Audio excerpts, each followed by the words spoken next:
الحمد للہ وکفا والصلاة والسلام علی عباده الذین اصطفى اما بعد فاعوذ باللہ من الشیطان الرجیم بسم اللہ الرحمن الرحیم یا ایہا الذین آمنوا اتقوا اللہ وکونوا مع الصادقین سبحان ربک رب العزت عما یصفون وسلام علی المرسلین والحمد للہ رب العالمین اللہم صلی علی سیدنا محمد وعلی آل سیدنا محمد وبارک وسلم اللہم صلی علی سیدنا محمد وعلی آل سیدنا محمد وبارک وسلم اللہم صلی علی سیدنا محمد وعلی آل سیدنا محمد وبارک وسلم۔ اس دنیا میں ہر انسان کی یہ خواہش ہوتی ہے کہ میں باعزت زندگی بسر کروں۔ اس باعزت زندگی بسر کرنے کے لیے انسان کوشش کرتا ہے، محنت کرتا ہے، مال کماتا ہے تاکہ میں دنیا کے اندر ایک اعلیٰ مقام حاصل کروں۔ اس میں کوئی شک نہیں، دنیا میں اعلیٰ مقام حاصل کرنے کے لیے محنت کر کے اگر مال کمایا جائے، کسی مرتبے اور منصب تک انسان پہنچ جائے تو انسان کو عزت ملتی ہے، لیکن دنیا کے مال کی وجہ سے انسان کو جو عزت ملتی ہے وہ ہمیشہ باقی نہیں رہتی، وہ کچھ عرصے تک رہتی ہے۔ جب تک انسان کے پاس مال ہے، عہدہ ہے، مقام ہے، اس وقت تک لوگ اس کی عزت کریں گے۔ جب مال و دولت ختم ہو جاتی ہے، عہدہ ختم ہو جاتا ہے، پھر لوگ سلام کرنا بھی گوارا نہیں کرتے۔ اس کے بالمقابل اگر انسان دنیا کے اندر نیک اعمال والی زندگی بسر کرے، ایسے انسان کو بھی اللہ دنیا کے اندر عزت عطا کرتے ہیں، لیکن یہ عزت وقتی نہیں ہوتی، عارضی نہیں ہوتی، بلکہ یہ انسان کو مرنے کے بعد بھی یہ عزت ملتی رہتی ہے۔ ایک مرتبہ ایک انگریز ہندوستان کے دورے پہ آیا، وہاں پر اس نے دیکھا کہ حضرت خواجہ معین الدین چشتی اجمیری رحمۃ اللہ علیہ کے مزار پر لوگ قطاروں میں آتے ہیں، دعائیں کرتے ہیں، واپس چلے جاتے ہیں۔ یہ انگریز جب اپنے گھر واپس گیا تو اس کی بیوی نے یا کسی رشتہ دار نے پوچھا کہ آپ نے ہندوستان کے دورے پر کیا عجیب بات دیکھی؟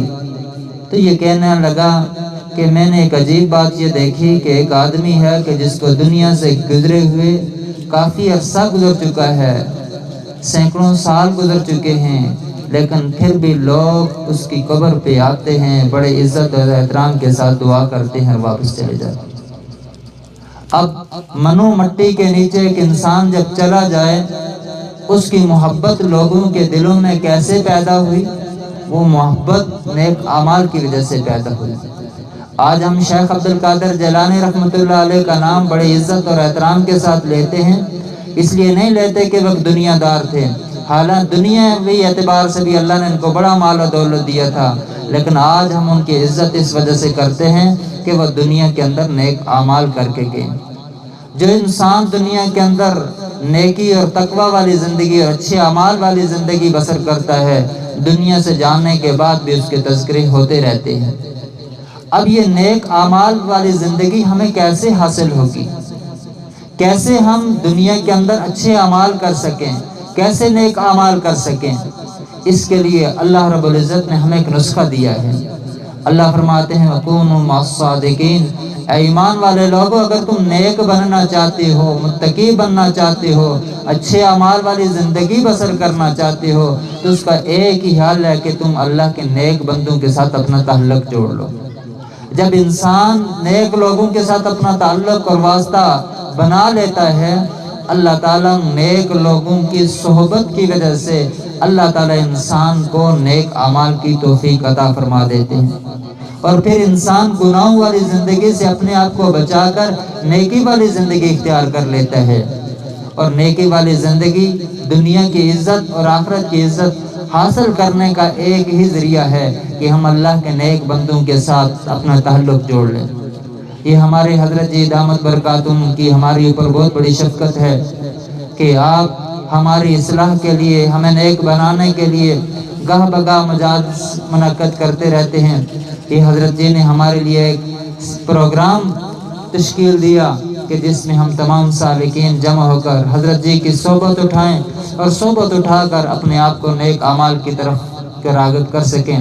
تو یہ حضرت جی ہمارے لیے کتنی محنتیں کرتے ہیں، تو ہمیں بھی یہ چاہیے کہ ان مجالس میں ان اہل اللہ کی صحبت کو غنیمت سمجھتے ہوئے ان مجلس میں کثرت کے ساتھ ہم آیا کریں، تاکہ ان لوگوں کی صحبت کی وجہ سے اللہ تعالی ہماری دنیا اور آخرت کو اچھا فرما دیں۔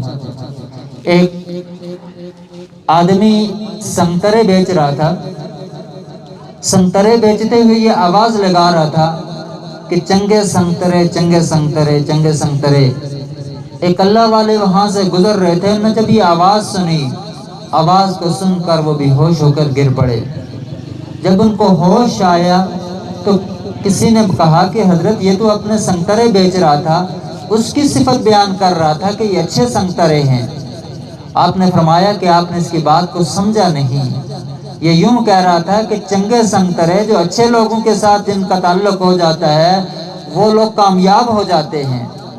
تو اس آدمی کے کہنے کا مطلب یہ کہ نیک لوگوں کے ساتھ تم اپنا تعلق جوڑو، نیک لوگوں کی صحبت کی وجہ سے، نیک لوگوں کے ساتھ تعلق کی وجہ سے تمہاری آخرت کامیاب ہو جائے گی اور تمہاری دنیا بھی بن جائے گی۔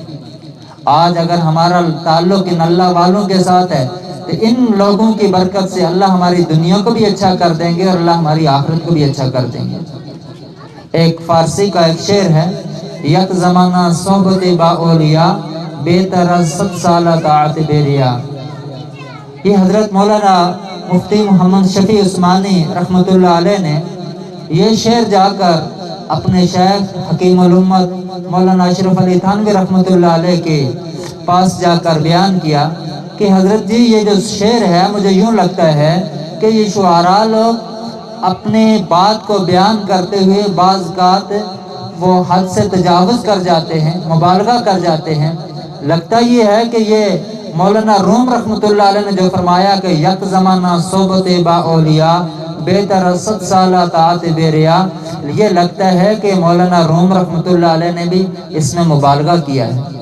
یہ کیسے ہو سکتا ہے کہ ایک آدمی 100 سال تک بے ریا عبادت کرے اور دوسری طرف ایک آدمی کسی اہل اللہ کے پاس چند لمحے کے لیے بیٹھ جائے، تو 100 سال کی عبادت سے اللہ والوں کے پاس چند لمحوں کے لیے بیٹھنا یہ بہتر کیسے ہو سکتا ہے؟ تو حضرت تھانوی رحمۃ اللہ علیہ نے فرمایا کہ مفتی صاحب اگر آپ اجازت دیں تو میں اس میں تھوڑی ترمیم کروں۔ تو مفتی صاحب نے فرمایا جی حضرت آپ اس میں ترمیم فرمائیں۔ تو حکیم الامت تھانوی رحمۃ اللہ علیہ نے فرمایا کہ یک زمانہ صحبت با اولیاء بہتر 100 سالہ طاعت بے ریا، کہ جو آدمی کسی اہل اللہ کی صحبت میں ایک لمحہ کے لیے بیٹھ جائے یہ 1,00,000 سال کی بے ریا عبادت سے بھی زیادہ بہتر ہے۔ مفتی صاحب فرمانے لگے کہ حضرت مجھے تو 100 سال کی بات سمجھ نہیں آ رہی تھی، آپ نے تو 1,00,000 سال کی بات کر دی۔ تو اس پر حکیم الامت تھانوی رحمۃ اللہ علیہ فرمانے لگے کہ دیکھو مفتی صاحب، ایک آدمی اگر 1,00,000 سال بھی عبادت کرے جس میں کوئی دکھاوا کوئی ریا نہ ہو، پھر بھی کوئی گارنٹی نہیں کہ اس آدمی کو مرتے وقت کلمہ نصیب ہوگا۔ لیکن جو آدمی اہل اللہ کی صحبت میں چند لمحے کے لیے بیٹھ جاتا ہے، اس ایسے آدمی کے لیے گارنٹی ہے۔ اللہ کے نبی صلی اللہ علیہ وسلم فرماتے ہیں ہم رجال لا یشقى جلیسهم، کچھ اللہ کے نیک بندے ایسے ہوتے ہیں ان کے پاس بیٹھنے والا آدمی بدبخت نہیں ہوتا۔ بدبخت اس آدمی کو کہا جاتا ہے جس کو مرتے وقت کلمہ نصیب نہ ہو، اور جو آدمی اہل اللہ کے پاس بیٹھ جاتا ہے ایسے آدمی کو مرتے وقت اللہ تعالیٰ ان لوگوں کی صحبت کی برکت سے اللہ اس کو کلمہ یاد دلا دیتے ہیں اور اس آدمی کا خاتمہ ایمان پر ہو جاتا ہے۔ اس لیے اہل اللہ کی مجلس یہ بہت بڑی غنیمت ہے، اس کے دنیاوی بھی بہت فائدے ہیں، لیکن اس کا سب سے بڑا فائدہ یہ ہے کہ انسان کو مرتے وقت کلمہ نصیب ہو جاتا ہے۔ امام رازی رحمۃ اللہ علیہ کے بارے میں واقعہ لکھا ہے کہ امام رازی رحمۃ اللہ نے اپنے زندگی میں اللہ تعالیٰ کی وحدانیت کے اوپر ایک کتاب لکھی جس میں آپ نے 100 یا 100 سے کچھ زائد آپ نے اس اللہ رب العزت کے وحدہ لا شریک ہونے کے دلائل لکھے۔ جب آپ کی موت کا وقت آیا، نزع کا وقت آیا، تو شیطان آپ کے پاس حاضر ہو گیا۔ شیطان نے کہا امام راضی بتاؤ کیا اللہ رب العزت کو تم وحدہ لا شریک ایک مانتے ہو؟ تو امام راضی رحمۃ اللہ علیہ نے فرمایا الحمدللہ میں اللہ کی وحدانیت پر ایمان رکھتا ہوں اور اللہ کو ایک مانتا ہوں۔ شیطان نے پوچھا آپ کے پاس اس کی کیا دلیل ہے؟ امام راضی رحمۃ اللہ علیہ نے ایک دلیل پیش کی، شیطان نے اس کو رد کر دیا۔ دوسری دلیل پیش کی، شیطان نے اس کو رد کر دیا۔ تیسری کی، الغرض 100 کے 100 دلائل پیش کیے، شیطان نے سب کو رد کر دیا۔ اللہ رب العزت نے ان کی یہ حالت ان کے شیخ نجم الدین کبریٰ رحمۃ اللہ علیہ کے اوپر واضح کر دی۔ جبکہ آپ وضو فرما رہے تھے تو آپ نے وضو کے دوران اپنا لوٹا اٹھا کر مارا اور کہا کہ اے امام راضی یوں کیوں نہیں کہہ دیتے کہ میں اللہ کو تو بغیر دلیل کے ایک مانتا ہوں۔ اب جب یہ حالت ان کے امام راضی رحمۃ اللہ علیہ کے سامنے ان کے شیخ کی حالت آئی اور ان کے الفاظ امام راضی رحمۃ اللہ علیہ نے سنے اور آپ نے بھی اپنے زبان سے یہی الفاظ دہرائے کہ شیطان میں اپنے رب کو بغیر دلیل کے ایک مانتا ہوں، شیطان بھاگ گیا اور اللہ رب العزت نے شیخ کے توجہات کی برکت سے ان کو کلمہ یاد دلایا اور ایمان کے اوپر ان کی موت واقع ہو گئی۔ اس لیے میرے بھائیوں اور بزرگوں، یہ ہمارے لیے بڑی سعادت کی بات ہے کہ اللہ رب العزت نے ہمیں حضرت جی دامت برکاتہم العالیہ کی صحبت میں 2 دن بیٹھنے کی توفیق عطا فرمائی۔ اللہ رب العزت سے دعا ہے کہ اللہ تعالیٰ ہمیں صحبت کی برکت سے اللہ ہم سب کو نیک بنائے، ہم سب کو نیک عمال کرنے کی توفیق عطا فرمائے۔ جو کچھ کہا سنا اللہ تعالیٰ ہم سب کو عمل پیرا ہونے کی توفیق عطا فرمائے۔ وآخر دعوانا الحمدللہ رب العالمین۔